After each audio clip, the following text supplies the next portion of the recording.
शुक्रिया आप सभी का। मैं जानता हूं कि अब सुनने का किसी का मन नहीं है है चलिए, शुक्रिया इस बात का। वैसे तो मैं अपना समय भी दे देता अपनी बहन को, लेकिन छत्तीसगढ़ से भागते हुए आया हूं तो थोड़ी बहुत बात आप लोगों से कर ही लेता हूं। मेरे लिए 10 मिनट पर्याप्त इसलिए है क्योंकि जो कहना चाहता था वो मैक्सिमम बात मेरे बड़े भाई रविकांत जी ने कह दी है। मैं ये बात बड़े गर्व के साथ कह रहा हूं कि मेरी ये जो बहुजन है ना, बहुजन, इसको बाजार बना दिया गया है।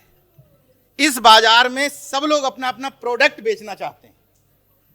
मैं इतना खुश हूं आज रविकांत जी की बात को सुन करके।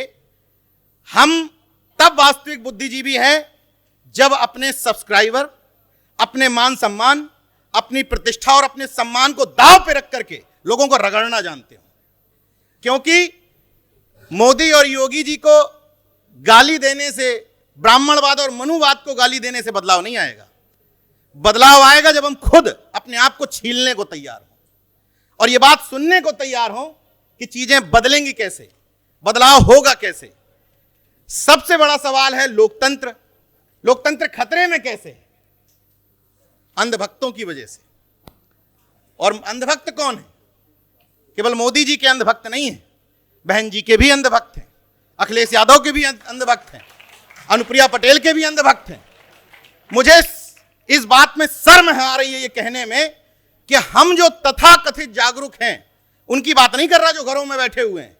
हमारी भी भुजाएं तब फड़फड़ाती हैं जब कहीं ना कहीं एंगल हमारी जाति का हो, जब कहीं ना कहीं नेता हमारी जाति का हो।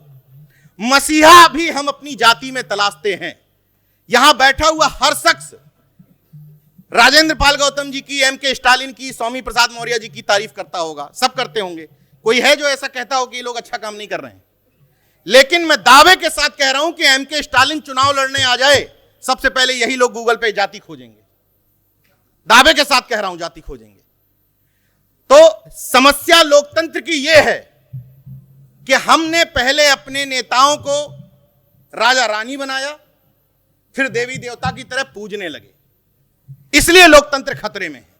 लोकतंत्र उन लोगों की वजह से खतरे में नहीं है, हमारे जैसे तथाकथित बुद्धिजीवियों के वजह से खतरे में है, जो सिर्फ चाटुकारिता करना जानते हैं और एन के एन प्रकार किसी न किसी पार्टी से सेटिंग करना चाहते हैं। यह बुद्धिजीवियों की जिम्मेदारी नहीं होती है कि आज हमें बड़े गर्व के साथ सपा के मंच पे बुला लिया जाए, कल बसपा के मंच पे बुला लिया जाए, तीसरे दिन किसी और मंच पे बुला लिया जाए। बुद्धिजीवियों की जिम्मेदारी है कि वो इस बात के लिए तैयार रहें कि समाज आलोचना कर सकता है और ये लोग जो आज आपको मंच पे बैठा रहे हैं, कल नहीं भी बुला सकते हैं। इस बात के लिए आप असली बुद्धिजीवी हैं। अब रही बात एक छोटी सी कि लोगों में कनेक्टिविटी कैसे आएगी, लोकतंत्र कैसे मजबूत होगा।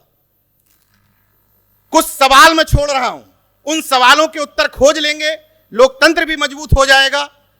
ये जो नफरतवादी सरकारें ये भी चली जाएंगी। हम आप बहुजन यूनिटी की बात बड़े गर्व से कहते हैं। रविकांत जी ने सवाल पूछ लिया, सारी पोल निकल के आ गई।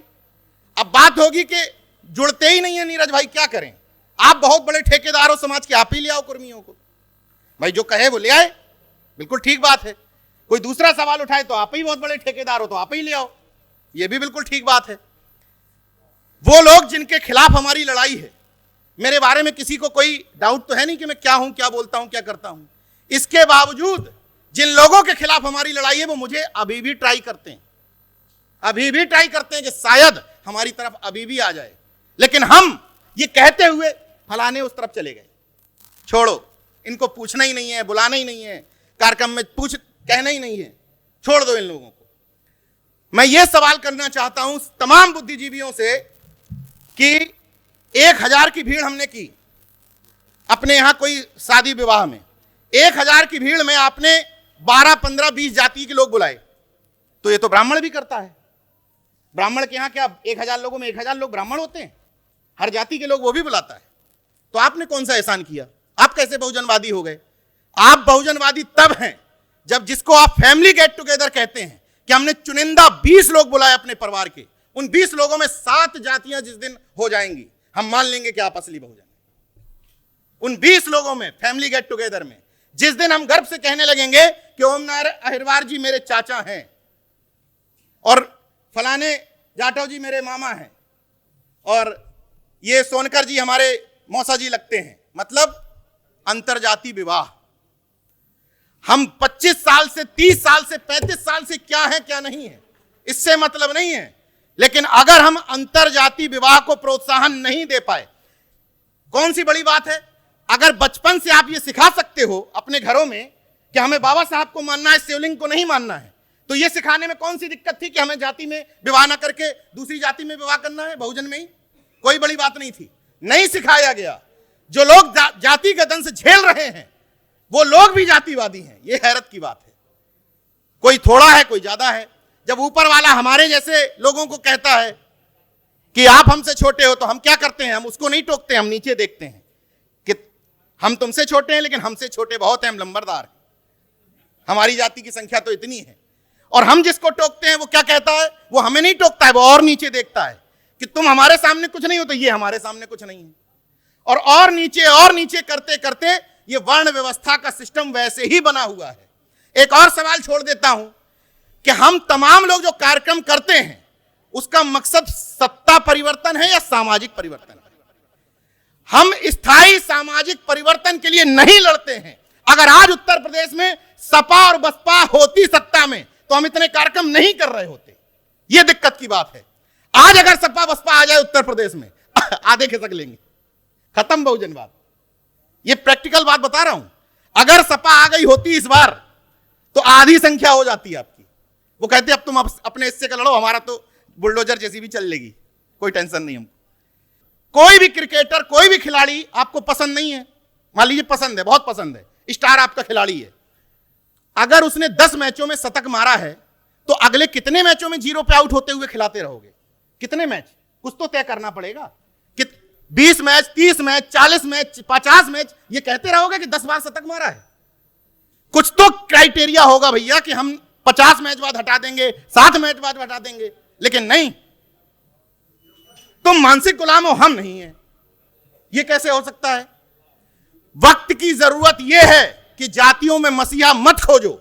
जो अच्छा काम करे खुले मन से उसकी तारीफ करो और जो खराब काम करे खुले मन से उसकी आलोचना करो। यह है वक्त की जरूरत।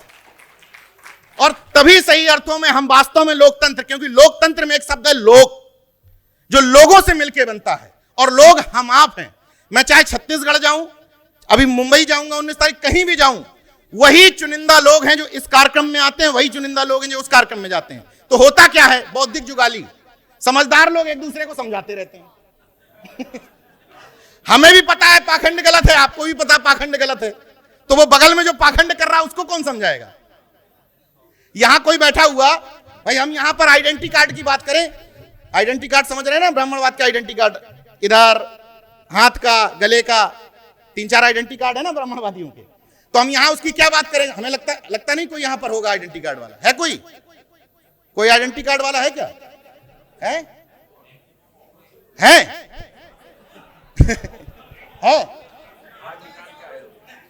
चलो ये भी अच्छी बात है।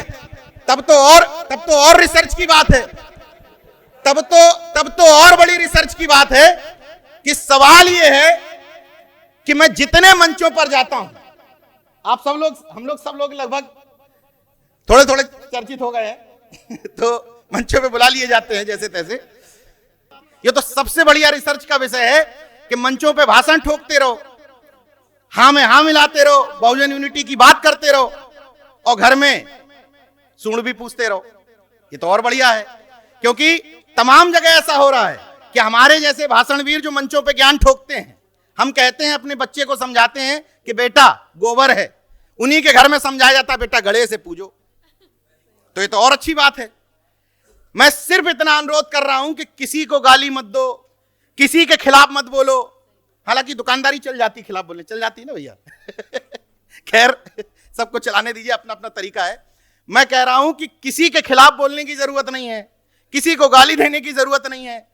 आप मजा देखिए, मजा कितना आता है। जैसे इसी पांडाल में अभी मोदी योगी को वो कहा जाए बुलडोजर वाला, ये इतना अंदर से गुदगुदी पैदा होती है क्योंकि हम पे सवाल नहीं उठ रहा। सवाल उस तरफ उठा, मजा आता है, अंदर से गुदगुदी होती है। लेकिन जैसे ही उंगली इस तरफ कर दो कि अपने से पूछो, अपने से कि जिस समय ये सब हो रहा था, जिस समय ये सब खत्म हो रहा था, उस समय तुम कहां थे, तुम क्या कर रहे थे, तब दिक्कत होती है।